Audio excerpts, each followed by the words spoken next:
আপনি জীবনে সুখী হতে চান, সমৃদ্ধ হতে চান, সফল হতে চান, ধারাবাহিকভাবে রেগুলার আমরা কিছু নফল ইবাদত করব। বলেন আমরা সম্মানিত হতে চাই কি চাই না?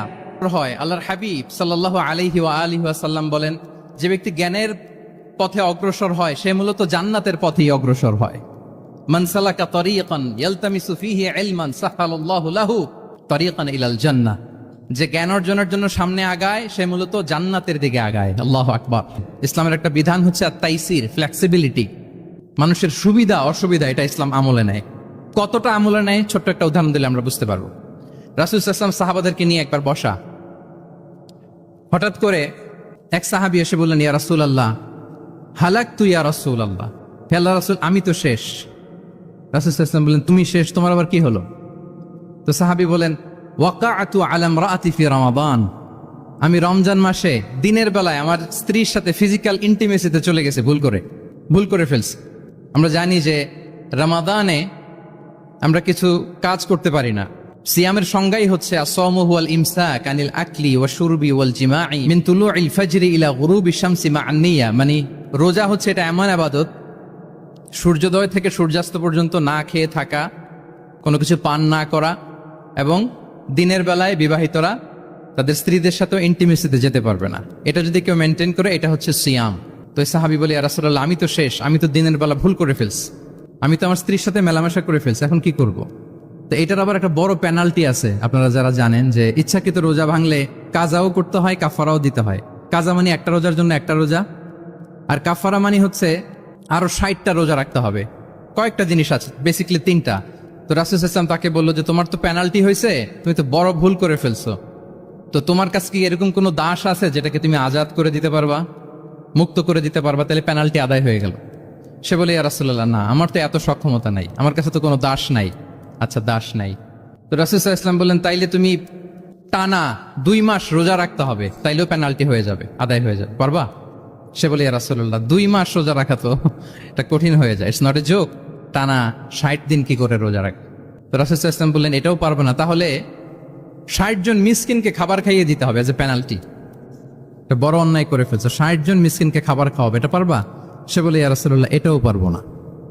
তাহলে কয়টা অপশন দিয়েছিলেন রাসূল সাল্লাল্লাহু আলাইহি ওয়াসাল্লাম? আওয়াজ করে বলেন তো কয়টা? একটাও উনি পারবে না। দাসও আজাদ করতে পারবে না, 2 মাস রোজাও রাখতে পারবে না, 60 জনকে খাওয়াতেও পারবে না। তো রাসূল সাল্লাল্লাহু আলাইহি ওয়াসাল্লাম বলেন কিছুই যখন পারবে না, কি আর করা, যাও একটু অপেক্ষা করো, দেখি কি করা যায় তোমাকে নিয়ে। তো রাসূল সাল্লাল্লাহু আলাইহি ওয়াসাল্লাম অন্যান্যদের প্রশ্নের উত্তর দিচ্ছিলেন, সময় যাচ্ছে হঠাৎ করে রাসূল সাল্লাল্লাহু আলাইহি ওয়াসাল্লামের দরবারে এক ঝুড়ি সাদাকার খেজুর আসলো, এক ঝুড়ি। তো সাদাকার এক ঝুড়ি খেজুর দেখে রাসূল সাল্লাল্লাহু আলাইহি ওয়াসাল্লাম বললেন, ওই ব্যক্তিকে ডাকো যার কিছু নাই, কিছুই করতে পারবে না। ডেকে আনা হলো।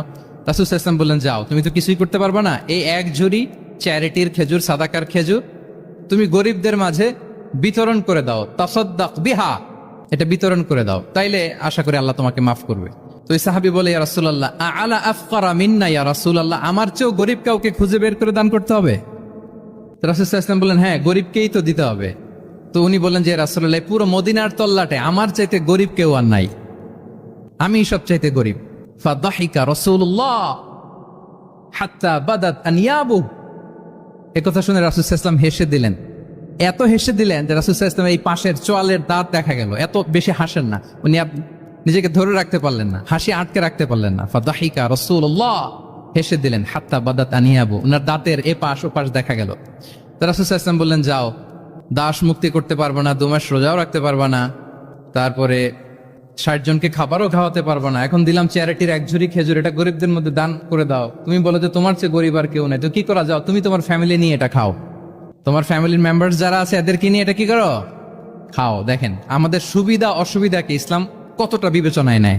আসছিল পেনাল্টি দিতে, কথা বুঝতেছেন আমার? ওই সাহাবী রাসূল সাল্লাল্লাহু আলাইহি ওয়াসাল্লামের কাছে আসছিল কি দিতে? পেনাল্টি। এখন নিয়ে গেল কি? এক ঝুড়ি। আল্লাহু আকবার পড়বেন না? অন টাইমে আমাদেরকে সালাত আদায় করতে হবে, Times prayer on time. Push yourself to go to মস্ক for offering সালাত, নিজেকে পুশ করতে হবে। প্রথম হিসেব নিবেন, এনএসইউর যুবক ভাইয়েরা আমার দিকে তাকান, প্রথম আল্লাহ তাআলা হিসেব নিবেন কিয়ামতের ময়দানে এই সালাতের। আউয়ালু মা ইউহাসাবু বিহিল আবদু ইয়াউমাল কিয়ামাতি আস-সালাহ, সর্বপ্রথম আল্লাহ তাআলা সালাতের হিসাব নিবেন।